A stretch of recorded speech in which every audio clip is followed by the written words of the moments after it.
So the reason we focus on condos and townhomes as a segment, as a type segment, is for two reasons. One, it is one of the last areas in which people here in Steamboat can get into the real estate market in Steamboat for a reasonable price. And two, it's also a good investment for rentals, be they long or short term. Hi, this is John James with the James team at RE/MAX Partners, and we're going into March 2022 with a Steamboat market update for condos and townhomes. And yeah, this is definitely an important segment that we want to cover. And let's get into those numbers so we can see where things are going, where things are moving with condos and townhomes lately. Starting with the median sold price, that is $500,000, $393 last year in March of 2021. It's now up 30% from that number, now up to $651,125. It's a big jump, and it's making it that much more difficult to get into the market, but not impossible. Interest rates might make some changes here in what we see and maybe bring prices down a little bit lower, but also make it not so affordable. So it's a catch-22 a little bit. Number of sales, those are down as well. They're down 18%. So where we had 680 sales last year, we are down to 558, and that's been declining since June of last year. We're seeing fewer and fewer sales in the condo and townhome market, not because people, things aren't selling. It's because they are selling and nothing's filling the void. And we'll get into inventory in just a little bit. Finally, with sales volume, that is up by 3%. That kind of tells you a little bit that median sold price exceeds what's going on in the number of sales.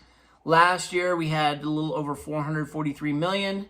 Now we have $457,514,658.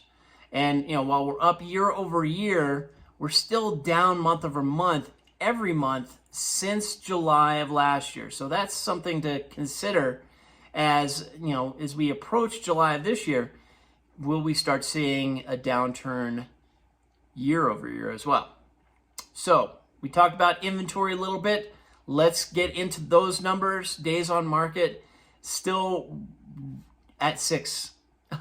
It's been 6 for a while now. Last year it was 12, so we're off by 50%. And really this goes all the way back to August when we saw median days on market hit this mark, and it really comes down to multiple offers, over asking contracts. We just see the listings stay on in order for everybody to get their contracts submitted with a certain time. And, the listing agents are saying, okay, you got a chance to see this property, and then offers must be submitted by this point. So they could be sold in 1 or 2 days, but really they're not. They want to kind of stretch that out, see how many multiple offers they can get. As far as month supply, we're below a month. It's 0.8 months now. That's how much inventory we have and how much it would take to sell. So we're basically churning that over month after month now. And that's down 69% from the 2.6 months we saw in March of 2021. And this is the biggest indicator of how much demand is compared to the low supply. When we look at active listings, that's a rolling average of how many listings we have. That's dropped dramatically, 61% off from last year's 120. We now have 41 active listings in a month, and the new listings are just not filling the void. Those are off 22%. So 713 new listings came on in March of 2021. March 2022, 557. And our lowest point for new listings in the MLS was June of 2020 at $555. So we're virtually equal to that low point right when we just started coming out of lockdown. There just weren't very many properties being listed at the time. Our sales to list price ratio, still that kind of hits at 100% on the median, which is 1% over what it was last year. But the average sales to list price ratio is actually 101.5%. So that's up 3% from last year. So the average, taking all of that and kind of find the average part, the median finds the midpoint.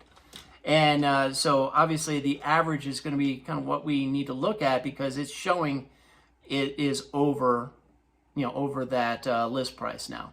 So yeah, you're not getting anything if you're not, your list price is your starting point for negotiations. And finally, price per square foot in the value section, it's up. What a surprise. It's up 34% from last year. It's at $557 compared to $417. And, this is the most consistent statistic we've seen. Is not stopped since 2014. It continues to go up and up. Price reductions, this is interesting. It has doubled when it went from 3 to 6 from last year, which means that some sellers are still pricing over what market value is and not letting the market dictate it. They're trying to be ahead of the market, and the market just kind of beats them down a little bit. And finally, pending listings. What can we expect for April?